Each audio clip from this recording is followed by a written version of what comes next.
There's no place like the Cube. Family, it's your favorite queer radio personality, Anna DeShawn, and this is Queer News, your favorite weekly news pod where race and sexuality meet politics, culture, and entertainment. You know, every week I gotta give you a little update about what's going on in my life. This past week, y'all, I was at home. Felt so good.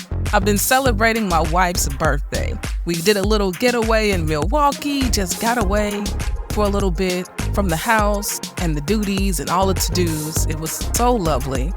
We even made lip balm, y'all. And then came back home, celebrated with the family, celebrated with friends.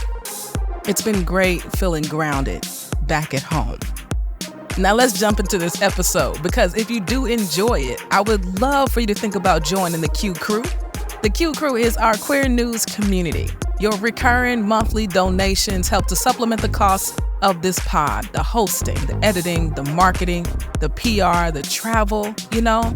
So if you believe in the work we do, if you believe LGBTQ stories need to be amplified, if you love and respect how I report on the news and tell our stories, join the QCrew.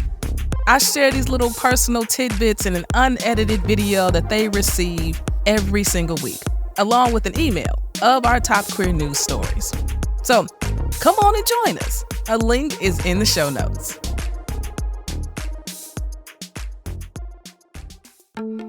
Now for the news. 3 Black trans women have been murdered in the last 2 weeks. We speak their names today: Aina, London, and Lisa. Newark, New Jersey remembers Sakia Gunn by naming a street in her honor. Professional sports has its first out non-binary referee, and the Queer News tip line came through with an entertainment story about the Thailand hit Moonlight Chicken. Let's go.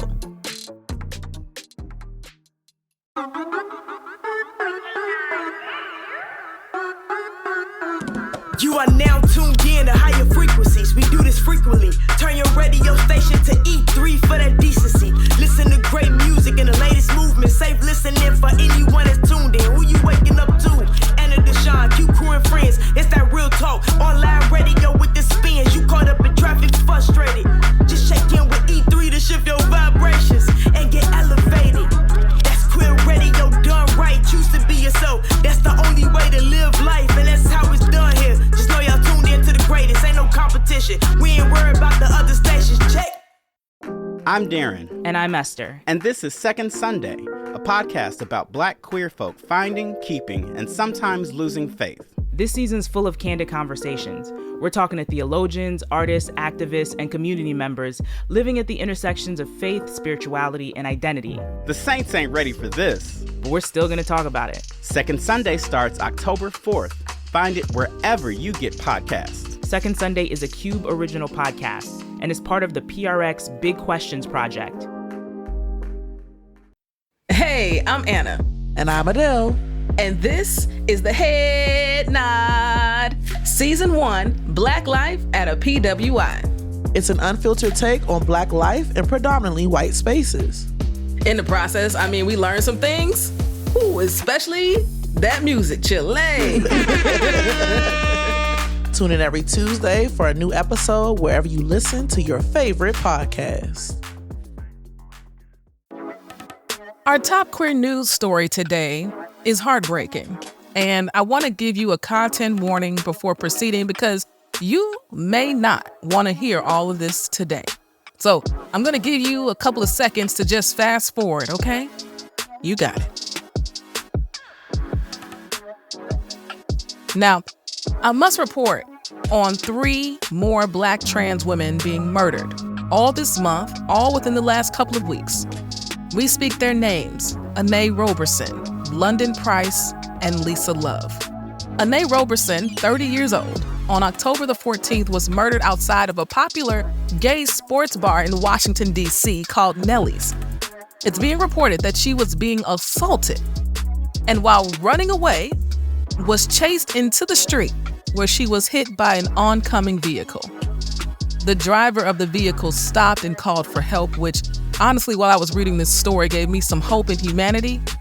Last week, her family and friends held a candlelight vigil for her, where over 100 people showed up to pay their respects, one of which was her dad. I found a video of him speaking at the vigil, and he talked about how he loved his daughter and wanted her to be exactly who she wanted to be in the world.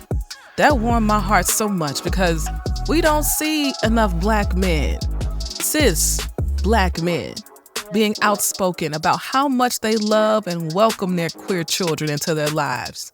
We need more of him. It breaks my heart that this is how I saw him. The DC police do have a person of interest and have posted his pictures online. Aina Roberson, we speak your name today. London Price, 26 years old, was shot and killed in Miami-Dade County.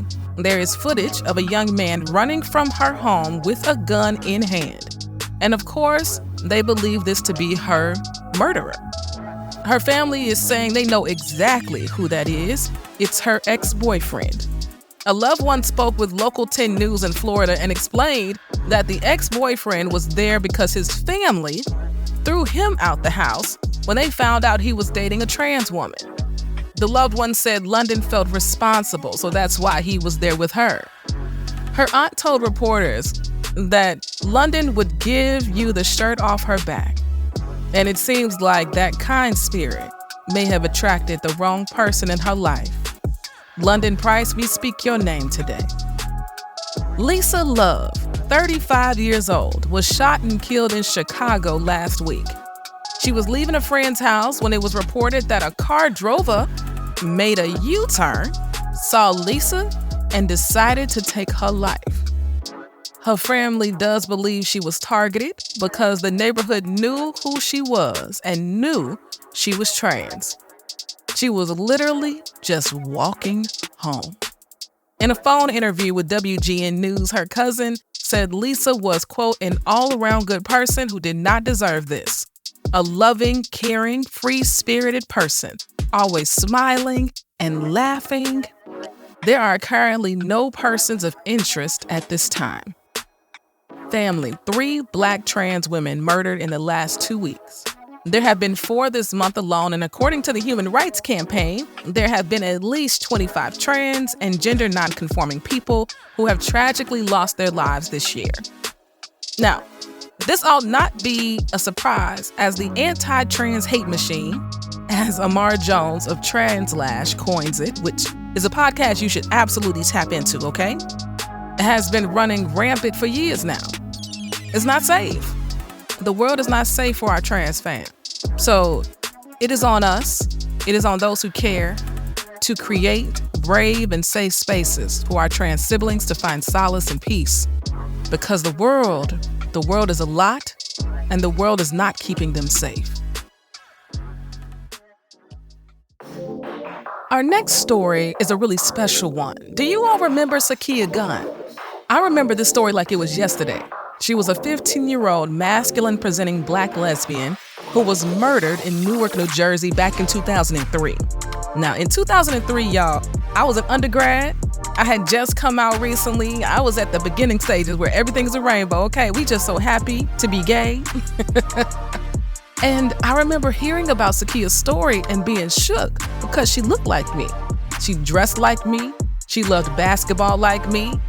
Some men were riding by and hit on her, but she didn't accept their advances. And because of that, they killed her. Her murder ignited a movement in New Jersey. Over 2,500 young queer people showed up at her services to pay their respects.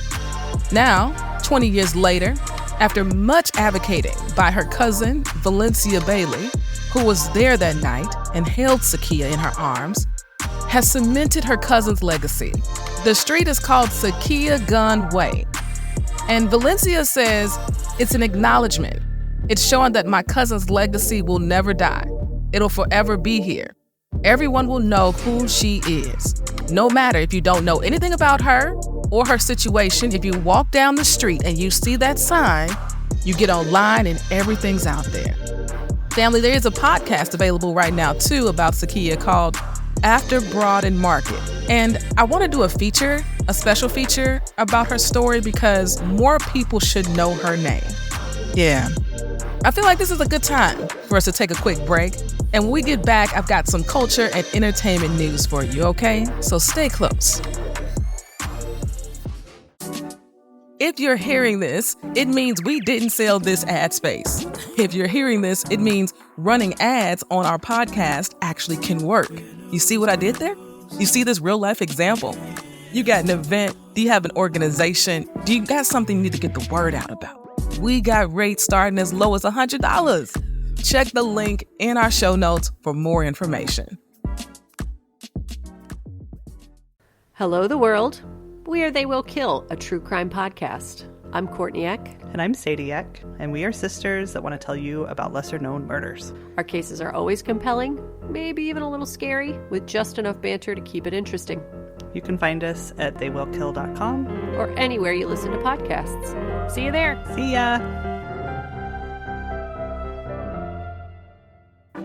Family, welcome back to the podcast. In culture news, Flores has become the first out trans non-binary referee in all of professional sports.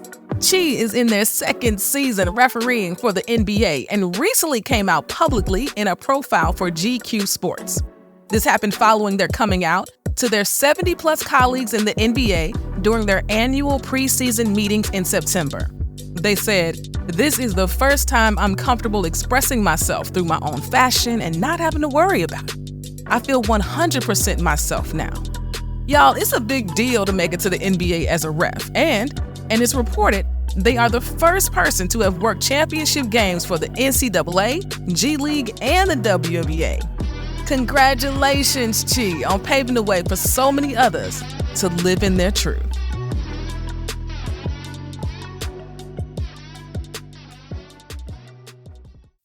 In more sports news, you may remember a few weeks ago, I reported about how the National Hockey League decided to ban Pride nights and any other night because a few people didn't want to participate. Well, in a quick change of events, they have decided to reverse part of their decision. Now players can display their pride by putting pride tape or other displays of LGBTQ love and support on the ice. The NHL said, after consultation with the NHL Players Association and the NHL Player Inclusion Coalition, players will now have the option to voluntarily represent social causes with their stick tape throughout the season. Other causes being things like breast cancer awareness or military appreciation, for example.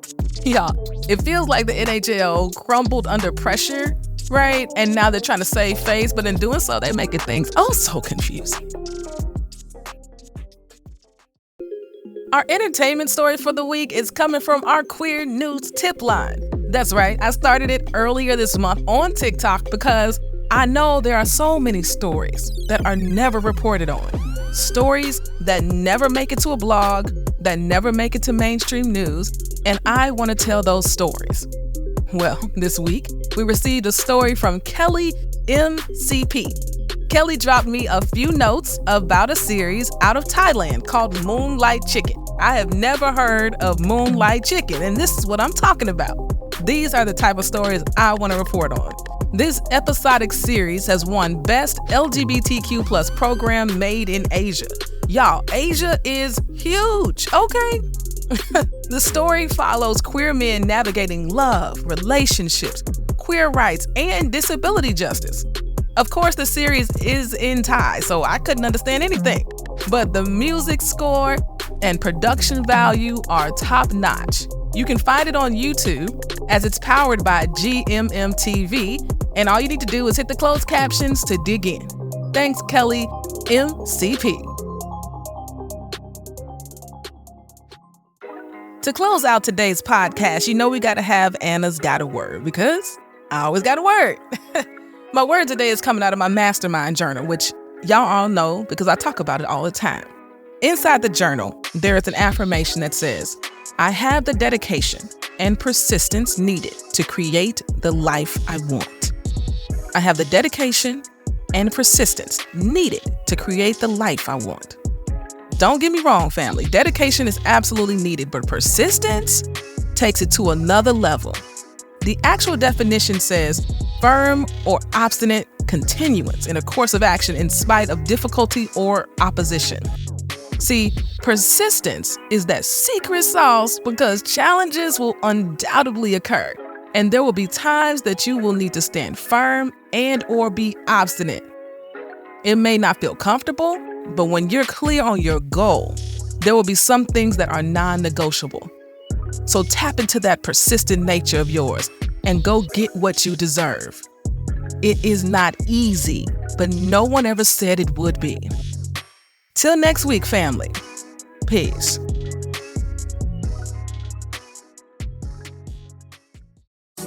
If you enjoyed what you heard, rate and review us inside your favorite podcasting app. This podcast is written and produced by me, Anna DeShawn. Podcast editing by Experience J of Just Listen Media.